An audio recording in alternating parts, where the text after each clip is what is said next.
나 아니면 안 돼. 이런 생각은요, 이 건강한 민주주의의 성장을 저해합니다. 이런 생각이 팽배했던 이 이승만 정부가 4.4 5.입 개헌을 강행한 오늘은 11월 29일입니다.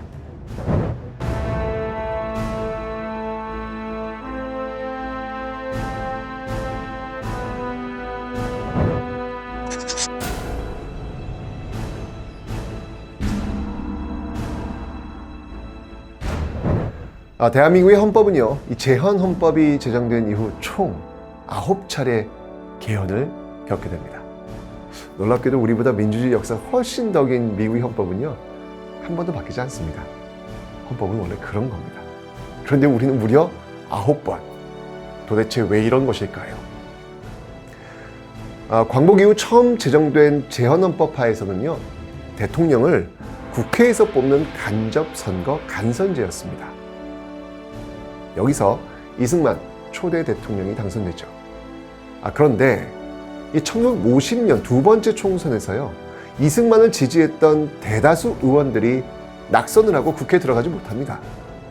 자, 결국 이 때문에 이승만 정부가 다시 출범할 가능성은 줄어든 거죠.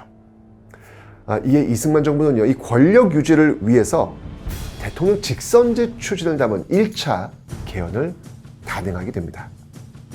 당시 6.25 전쟁 중이었기 때문에 전쟁 중 장수를 바꾸지 않는다, 이런 관행이 국민들을 움직일 것이고 당선시킬 것이라고 믿었기 때문이죠. 그런데 그 과정이 민주적이지 못했습니다. 이 국회의원을 협박하는 이 부산 정치 파동을 통해서 이 법안을 억지로 통과시켰죠. 이를 통해서 이승만 정부는 두 번 다시 출범하게 됐습니다. 자, 이제 두 번 했으니까 더 할래야 할 수도 없습니다. 끝! 이렇게 임기를 마쳤으면 좋았으련만, 나 아니면 안 돼, 이라는 생각이 또 개헌을 시도하게 합니다. 초대 대통령에 한해 중임 제한을 철폐한다는 내용의 2차 개헌.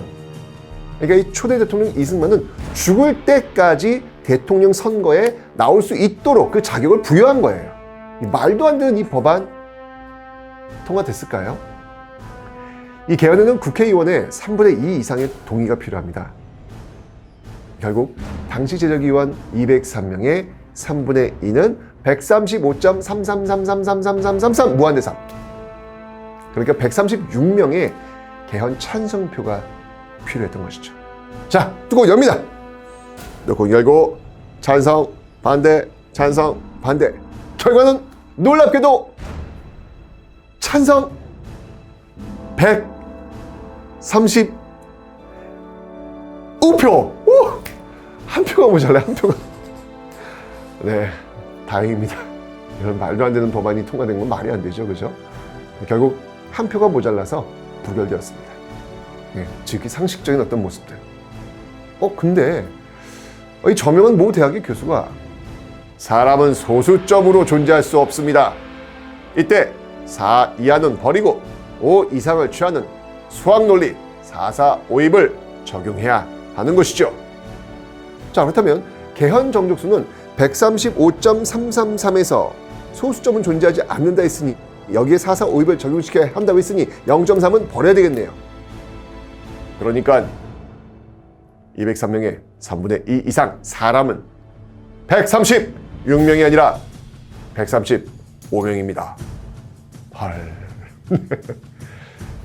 결국 이 말도 안 되는 주장을 근거로 이 부결되었던 개헌안은 다시 통과되었고, 이를 통해서 이승만 정부는 세 번째 출범하게 됩니다. 비록 천천히 가더라도 약속을 지키는 민주주의가 초반부터 정착되었다면 우리의 민주주의는 더욱 건강해졌겠죠. 간단합니다. 민주주의, 약속을 지키는 겁니다.